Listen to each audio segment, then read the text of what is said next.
L'arthrose est une affection articulaire de nature mécanique ne s'accompagnant pas d'une inflammation. On constate un bouleversement de l'articulation qui s'aggrave avec le temps. Il s'agit de modifications anatomiques avec, entre autres, une destruction des articulations, surtout le cartilage dans un premier temps, puis le tissu osseux situé sous ce cartilage dans un deuxième temps. Nous allons voir en détail tout ceci. Voyons maintenant par ordre de fréquence les différentes localisations de l'arthrose. Tout d'abord les genoux,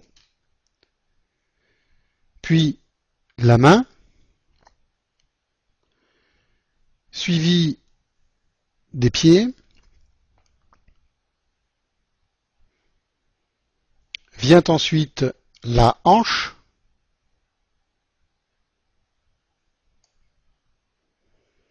la région cervicale, c'est-à-dire le cou, et pour terminer, le bas du dos, c'est-à-dire la région lombaire.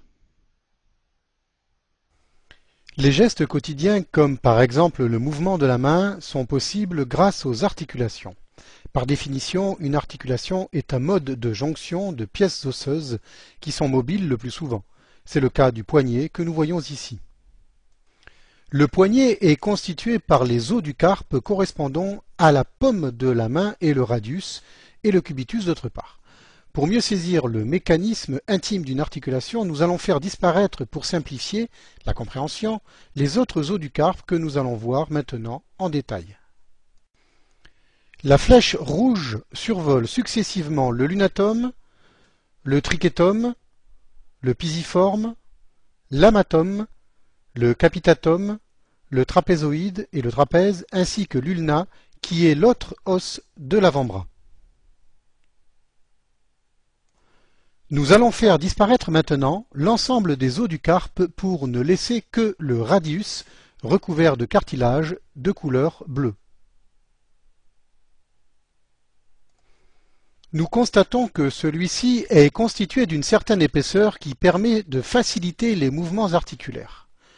Pour mieux saisir la composition exacte du cartilage, il est nécessaire de se rapprocher de celui-ci afin de pénétrer à l'intérieur de façon à visualiser avec encore plus de détails la constitution intime du cartilage.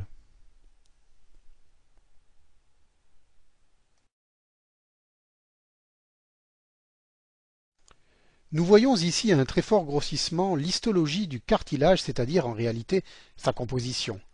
Il faut retenir que le cartilage est constitué essentiellement d'os et de fibres de collagène que nous voyons ici en couleur bleue et violette.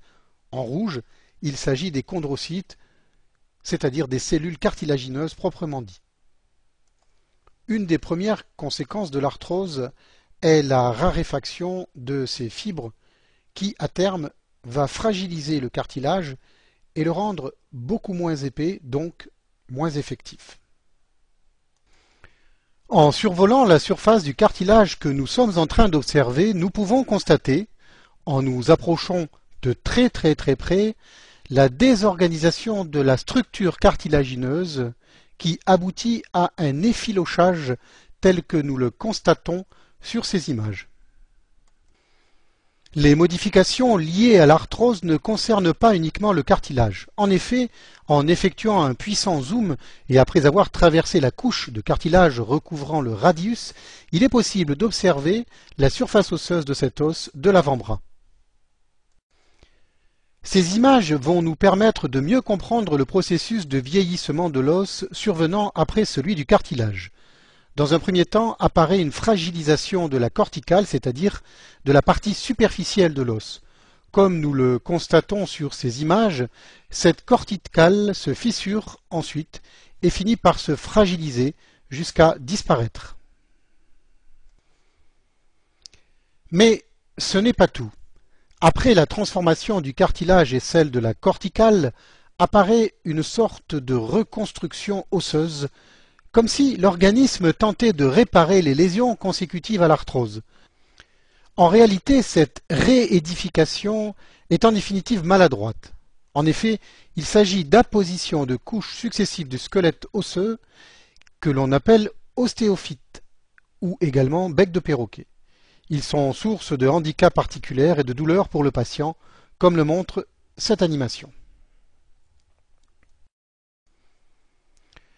Nous allons étudier maintenant l'arthrose de la hanche, qui est appelée également articulation coxo-fémorale. Elle unit deux parties, le bassin, plus précisément la région coxale, qui appartient à l'os iliaque, et le fémur, plus précisément la tête de celui-ci. On constate donc qu'à ce niveau, la tête du fémur pénètre dans une cavité appelée la cavité cotyloïde. Les surfaces articulaires sont maintenues en contact grâce à la capsule articulaire, des ligaments et des muscles. Il s'agit d'une articulation particulièrement solide, mais très mobile, permettant des mouvements variés. La séquence précédente nous a montré de quelle manière la tête du fémur pénètre à l'intérieur de la cavité cotyloïde de l'os iliaque. En réalité, les deux surfaces articulaires sont recouvertes de cartilage, ici en bleu, permettant ainsi un meilleur glissement. La séquence suivante nous permet maintenant également de visualiser le ligament de la tête du fémur. Ce ligament permet de maintenir fermement ces deux structures anatomiques dont nous venons de parler. L'autre structure unissant la tête du fémur et l'os coxal est le ligament ilio-fémoral que les spécialistes en orthopédie nomment également ligament en Y de Bigelow. Pour mieux comprendre la maladie arthrosique de la hanche, il est nécessaire de pénétrer à l'intérieur de celle-ci et nous positionner à l'aide d'un très fort grossissement à l'intérieur de l'articulation coxo-fémorale, comme si nous faisions une arthroscopie. Cette sorte d'arthroscopie va nous permettre de juger de la qualité des surfaces articulaires que nous voyons ici en bleu et qui sont parfaitement lisses, correspondant à une jeune articulation. La séquence qui suit va nous montrer en accéléré les modifications qui s'opèrent à la surface du cartilage. D'un côté, nous observons une forme arrondie qui correspond à la tête du fémur et de l'autre, une zone en creux qui correspond à la cavité cotyloïde qui reçoit la tête du fémur. Vous l'avez compris, il s'agit des deux principales structures anatomiques recouvertes de cartilage qui constituent la hanche. Précisons que ces modifications s'effectuent, bien entendu, sur plusieurs dizaines d'années.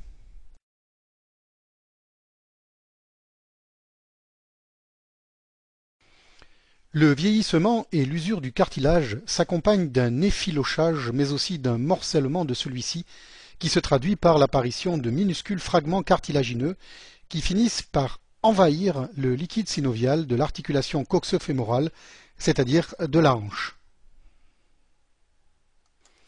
La séquence suivante va nous permettre très schématiquement de reprendre toutes les étapes fondamentales qui caractérisent l'arthrose. Une articulation normale comme celle que nous voyons actuellement est constituée de deux parties qui s'articulent. L'arthrose se caractérise d'abord par une diminution de l'épaisseur du cartilage qui se désorganise de plus en plus. Nous voyons ici en bleu clair une couche relativement importante de cartilage qui est pris en sandwich entre les deux surfaces articulaires. À cela s'ajoute une raréfaction du liquide synovial matérialisé ici en bleu outremer transparent. Ensuite vont apparaître ce que l'on appelle les ostéophytes ou becs de perroquet. Ils correspondent à une exagération inadaptée de la reconstruction osseuse.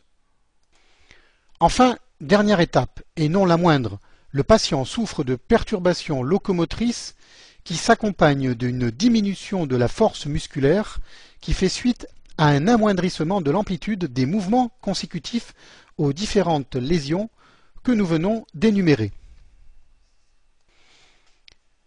L'arthrose est source de désorganisation cartilagineuse et osseuse comme nous le visualisons maintenant. C'est la raison pour laquelle vont apparaître tout d'abord des douleurs qui seront soulagées par les antalgiques, c'est-à-dire les médicaments antidouleurs et en particulier le paracétamol, éventuellement l'aspirine, quand il n'existe pas de contre-indication. Les anti-inflammatoires non stéroïdiens, c'est-à-dire ne contenant pas de corticoïdes, et ceux contenant de la cortisone sont employés ensuite quand les antalgiques ne suffisent plus à soulager le patient. À part les infiltrations de corticoïdes, les injections de liquide dont la composition est proche de celle du liquide synovial sont de plus en plus employées, surtout dans l'arthrose du genou. Mais les prothèses, et en particulier les prothèses de la hanche, sont venues révolutionner le traitement de l'arthrose de cette articulation concernant certains patients, parfois des deux côtés. Depuis quelques années maintenant, leur technique s'est nettement améliorée et c'est la raison pour laquelle elles sont de plus en plus proposées très tôt aux patients. Nous allons voir maintenant une des techniques utilisées pour poser une prothèse de hanche. Les images suivantes nous montrent le matériel utilisé qui est destiné à remplacer l'articulation de la hanche. Comme nous allons le constater sur la séquence qui suit, la technique est relativement facile à mettre en œuvre. Le but étant de remplacer la tête fémorale usée et qui n'est plus fonctionnelle par une sphère en céramique, en métal, en titane ou en polyéthylène. Cette sphère vient se loger à l'intérieur d'une cupule qui reconstruit artificiellement une nouvelle articulation de la hanche. Il est tout d'abord nécessaire de supprimer la partie abîmée du fémur. Pour cela, le chirurgien procède à une section de la tête fémorale. Dans un deuxième temps, il insère à l'intérieur de ce fémur, plus précisément dans le fût fémoral, le support de la prothèse sur laquelle vient se fixer la tête artificielle que nous voyons en blanc. Il faut maintenant préparer le bassin, plus précisément la zone anatomique située dans l'aile iliaque destinée à recevoir les différentes cupules à l'intérieur desquelles vont se loger la tête fémorale. C'est ce que nous voyons ici. Le chirurgien insère ensuite dans cet emplacement une première cupule métallique qu'il va fixer solidement au bassin à l'aide de vis. Dans cette cupule métallique vient se loger une nouvelle cupule en plastique. Cette cupule de la même nature que la tête fémorale artificielle qu'elle héberge va permettre les mouvements de rotation de la tête fémorale. Ces mouvements illustrés par la séquence finale sont quasiment les mêmes que ceux que faisait un individu avant de souffrir d'arthrose massive et de se faire opérer par un chirurgien orthopédique.